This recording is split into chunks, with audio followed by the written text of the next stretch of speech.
start, what kind of happened on that last kneel down? I mean, it's kind of unusual for a guy to go down like that. Yeah, I might be one of the only players in history to get hurt in a victory formation. Kind of just did what I did again, which I knew could happen at any point throughout the year. It's fine though. I mean, I have plans of getting it fixed anyways, so I kind of got my answer.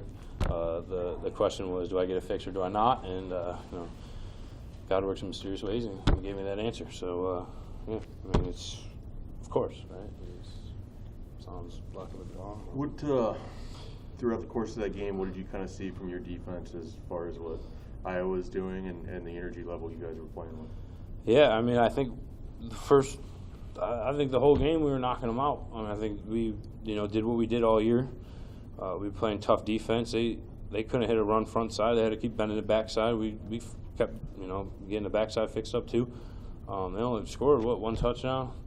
I mean, that just shows what type of defense we are. We're gritty. We can't control what happens on the other side of the ball. And I know those guys fought real hard. They had some tough circumstances to deal with, but I mean, I'm just happy to have been a part of that team. There's obvious things that we need to fix, and now is the time to fix it. We go into that off-season mode now. It was a crazy season, I guess, to say the least. I've never been a part of anything like that. People say sometimes it looks like we're cursed, and sometimes this season it kind of felt like it. But it was an honor to go out and play with those guys, especially those seniors. I'll never forget those. Stilly kind of showed me the ropes a little bit, and I'm happy to kind of take over what he left, and I'm not gonna ever let him down. He did a great job.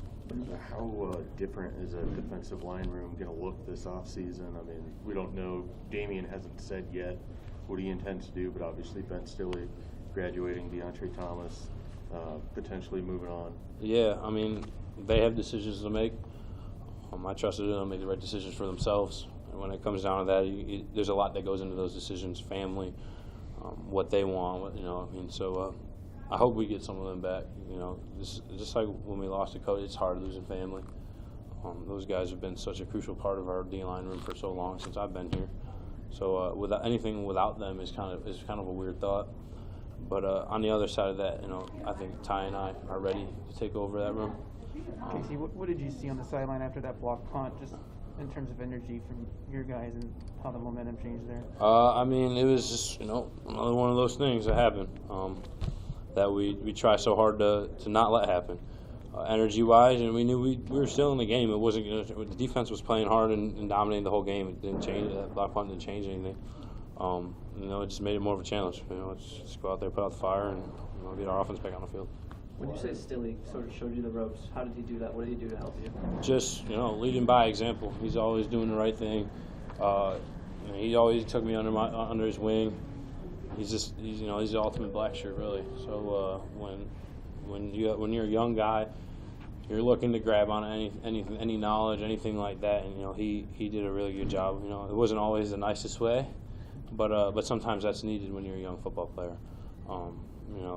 He's going to have an amazing career moving forward, and I'm just really excited to watch him play at the next level and do what he did there. You came up here limping. A lot of guys are banged up at the end of the football season. At the end, how does your guys' body feel at the end of the season? It's always obviously bittersweet because you always think, man, I could go out there and play one more. I could go out there and play a couple more. But it's at the end of a season. It depends. I mean, some guys are prone to get really hurt. Some guys are not.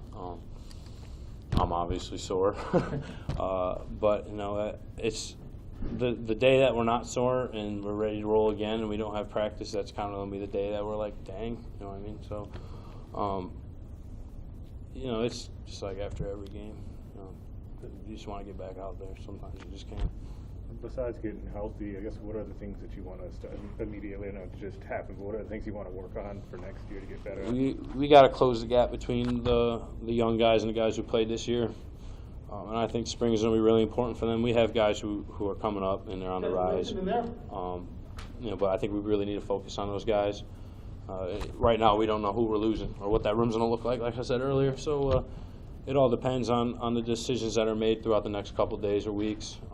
But you know, it could start with getting those guys in the right mindset to know that they're up and it's their time, and they got to step up and they got to do their best to match the level of the guys who are playing ahead of them.